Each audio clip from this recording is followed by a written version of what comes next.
Seorang balita berusia 3 tahun di Palembang mengalami penyakit cacingan hingga videonya beredar luas di media sosial. Saat ini, balita tersebut telah mendapatkan penanganan medis dan kondisinya dilaporkan mulai membaik.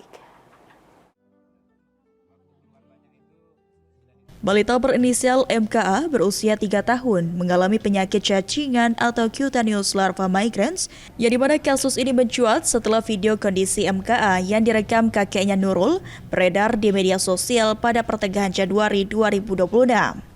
Menindaklanjuti laporan tersebut, pemerintah Kecamatan Gandus meninjau kondisi MKA dan membawa yang bersangkutan ke Rumah Sakit Pari Palembang pada Rabu 14 Januari 2026 untuk mendapatkan perawatan medis. Keluarga pasien Nurul mengatakan gejala cacingan telah muncul sejak Desember 2025.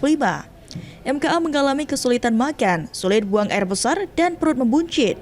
Pada 12 dan 13 Desember 2025, cacing keluar dengan sendirinya. Pada 14 Desember 2025, MKA diberikan obat cacing sehingga cacing yang keluar semakin banyak.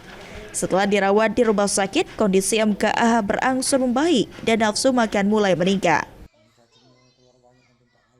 Adiknya sudah kuobati dengan beli obat kan. Wah, 4 kali keluar tuh kan banyak. Jadi ku selfie kasih kok. Itulah yang jadi maksud ku tunjuk ke dia. Terkejut dong. Wah, isinya.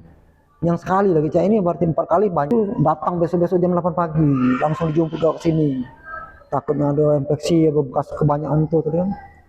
Tahu aku ini kan baru setahun ini di tangan aku. Ada masalah keluarga bapaknya kan. Berpisah caknya. Jadi anak tuh setahun ini dengan aku. Jadi mau jago baik, kebersihannya mungkin kurang kan. Disitulah kena kuman bakteri berlanjut itu mungkin. Diketahui MKA telah 1 tahun terakhir dirawat oleh kakeknya dan tinggal bersama ayahnya.